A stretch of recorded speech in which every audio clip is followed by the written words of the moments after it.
Chapter 1 of The Hound of the Baskervilles by Sir Arthur Conan Doyle. Mr. Sherlock Holmes. Mr. Sherlock Holmes, who was usually very late in the mornings, save upon those not infrequent occasions when he was up all night, was seated at the breakfast table. I stood upon the hearth-rug and picked up the stick which our visitor had left behind him the night before. It was a fine, thick piece of wood, bulbous-headed, of the sort which is known as a Penang lawyer. Just under the head was a broad silver band nearly an inch across. To James Mortimer, M.R.C.S., from his friends of the C.C.H., was engraved upon it, with the date 1884. It was just such a stick as the old-fashioned family practitioner used to carry, dignified, solid, and reassuring. Well, Watson, what do you make of it? Holmes was sitting with his back to me, and I had given him no sign of my occupation. How did you know what I was doing? I believe you have eyes in the back of your head.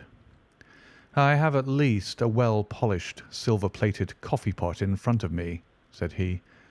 But tell me, Watson, what do you make of our visitor's stick, since we have been so unfortunate as to miss him, and have no notion of his errand? This accidental souvenir becomes of importance. Let me hear you reconstruct the man by an examination of it. I think, said I, following as far as I could the methods of my companion, that Dr. Mortimer is a successful elderly medical man, well esteemed, since those who know him give him his mark of their appreciation. Good, said Holmes. Excellent. I think also that the probability is in favour of his being a country practitioner who does a great deal of his visiting on foot. Why so? Because this stick, though originally a very handsome one, has been so knocked about that I can hardly imagine a town practitioner carrying it. The thick iron ferrule is worn down, so it is evident that he has done a great amount of walking with it. Perfectly sound, said Holmes. And then again, there is the Friends of the C.C.H. I should guess that to be the something hunt, the local hunt to whose members he has possibly given some surgical assistance, and which has made him a small presentation in return. Really, Watson, you excel yourself, said Holmes, pushing back his chair and lighting a cigarette. I am bound to say that in all the accounts which you have been so good as to give of my own small achievements, you have habitually underrated your own abilities. It may be that you are not yourself luminous, but you are a conductor of light. Some people, without possessing genius, have a remarkable power of stimulating it. I confess, my dear fellow, that I am very much in your debt. He had never said as much before, and I must admit that his words gave me keen pleasure, for I had often been piqued by his indifference to my admiration and to the attempts which I had made to give publicity to his methods. I was proud, too, to think that I had so far mastered his system as to apply it in a way which earned his approval. He now took the stick from my hands and examined it for a few minutes with his naked eyes. Then, with an expression of interest, he laid down his cigarette, and carrying the cane to the window, he looked over it again with a convex lens. Interesting, though elementary, said he as he returned to his favourite corner of the settee. There are certainly one or two indications upon the stick. It gives us the basis for several deductions. Has anything escaped me? I asked with some self-importance. I trust that there's nothing of consequence which I've overlooked. I am afraid, my dear Watson, that most of your conclusions were erroneous. When I said that you stimulated me, I meant, to be frank, that in noting your fallacies, I was occasionally guided towards the truth. Not that you are entirely wrong in this instance. The man is certainly a country practitioner, and he walks a great deal. Then I was right. To that extent. But that was all? No, no, my dear Watson, not all, by no means all. I would suggest, for example, that a presentation to a doctor is more likely to come from a hospital than from a hunt, and that when initials C.C. are placed before that hospital, the words Charing Cross very naturally suggest themselves. You may be right. The probability lies in that direction, and if we take this as a working hypothesis, we have a fresh basis from which to start our construction of this unknown visitor. Well, then, supposing that CCH does stand for Charing Cross Hospital, what further inferences may we draw? Do none suggest themselves? You know my methods. Apply them. I can only think of the obvious conclusion that the man has practised in town before going to the country.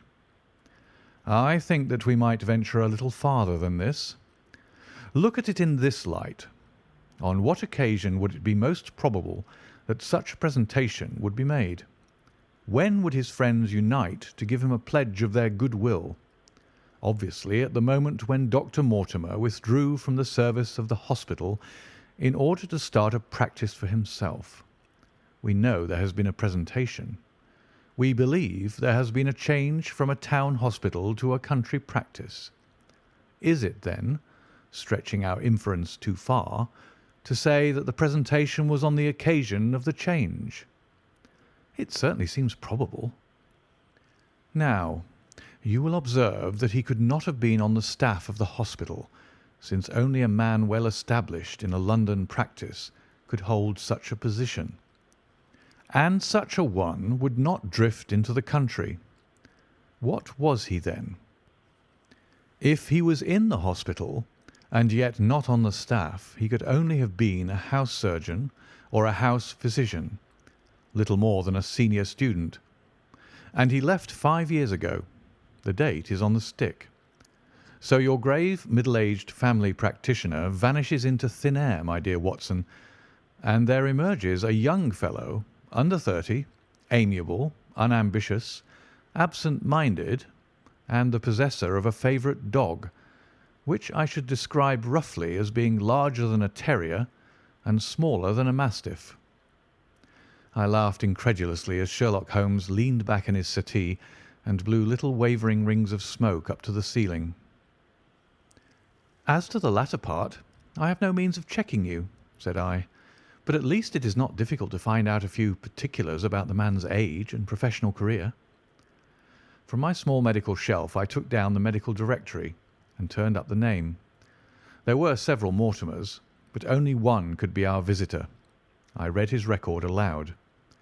Mortimer James, M.R.C.S., 1882, Grimpen, Dartmoor, Devon. House surgeon from 1882 to 1884 at Charing Cross Hospital. Winner of the Jackson Prize for Comparative Pathology, with essay entitled Is Disease a Reversion? Corresponding member of the Swedish Pathological Society, author of Some Freaks of Atavism, Lancet, 1882. Do We Progress? Journal of Psychology, March 1883. Medical officer for the parishes of Grimpen, Thorsley, and High Barrow. No mention of that local hunt, Watson, said Holmes with a mischievous smile, but a country doctor, as you very astutely observed. I think that I am fairly justified in my inferences. As to the adjectives, I said, if I remember right, amiable, unambitious, and absent-minded.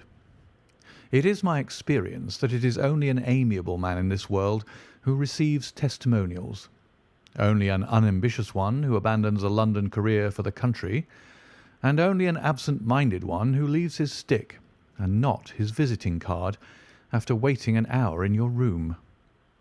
And the dog? Has been in the habit of carrying this stick behind his master. Being a heavy stick, the dog has held it tightly by the middle, and the marks of his teeth are very plainly visible. The dog's jaw, as shown in the space between these marks, is too broad, in my opinion, for a terrier, and not broad enough for a mastiff. It may have been, yes, by Jove, it is a curly-haired spaniel.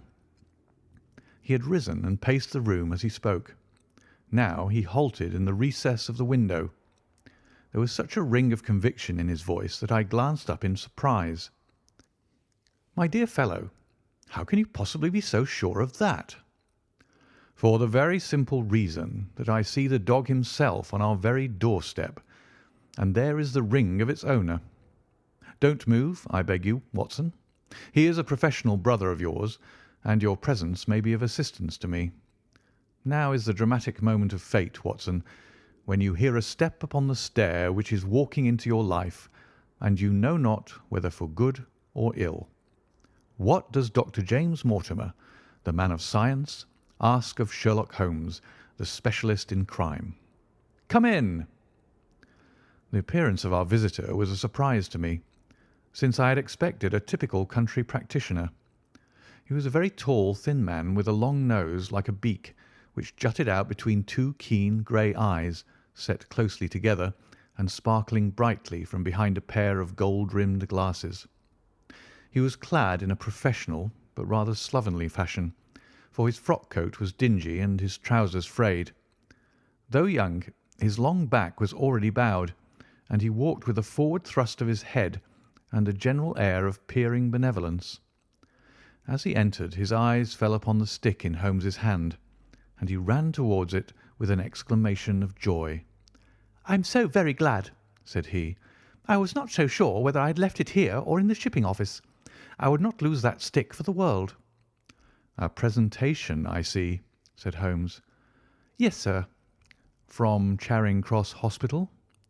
"From one or two friends there on the occasion of my marriage." "Dear, dear, that's bad," said Holmes, shaking his head. Dr. Mortimer blinked through his glasses in mild astonishment. "Why was it bad?" "Only that you have disarranged our little deductions. Your marriage, you say?" "Yes, sir. I married, and so left the hospital, and with it all hopes of a consulting practice. It was necessary to make a home of my own." "Come, come, we are not so far wrong after all," said Holmes. "And now, Dr. James Mortimer." "Mr., sir, Mr. A humble M.R.C.S." "And a man of precise mind, evidently." "A dabbler in science, Mr. Holmes. A picker-up of shells on the shores of the great unknown ocean. I presume that it is Mr. Sherlock Holmes who I am addressing, and not—" "No, this is my friend Dr. Watson." "Glad to meet you, sir. I have heard your name mentioned in connection with that of your friend." "You interest me very much, Mr. Holmes. I had hardly expected so dolichocephalic a skull of such well-marked supraorbital development. Would you have any objection to my running my finger along your parietal fissure?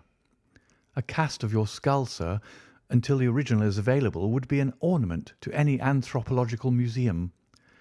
It is not my intention to be fulsome, but I confess that I covet your skull."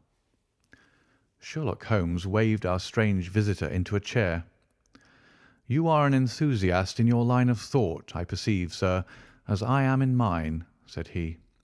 "I observe from your forefinger that you make your own cigarettes. Have no hesitation in lighting one." The man drew out paper and tobacco and twirled the one up in the other with surprising dexterity. He had long, quivering fingers, as agile and restless as the antennae of an insect. Holmes was silent, but his little darting glances showed me the interest which he took in our curious companion. "I presume, sir," said he at last, "that it was not merely for the purpose of examining my skull that you have done me the honour to call here last night and again to-day." "No, sir, no, though I am happy to have had the opportunity of doing that as well. I came to you, Mr. Holmes, because I recognise that I am myself an unpractical man, and because I am suddenly confronted with a most serious and extraordinary problem. Recognising as I do that you are the second highest expert in Europe." "Indeed, sir. May I inquire who has the honour to be the first?" asked Holmes with some asperity. "To the man of precisely scientific mind, the work of Monsieur Bertillon must always appeal strongly." "Then had you not better consult him?" "I said, sir, to the precisely scientific mind. But as a practical man of affairs, it is acknowledged that you stand alone. I trust, sir, that I have not inadvertently—" "Just a little," said Holmes. "I think, Dr. Mortimer, you would do wisely if, without more ado, you would kindly tell me plainly what the exact nature of the problem is in which you demand my assistance. End of Chapter 1.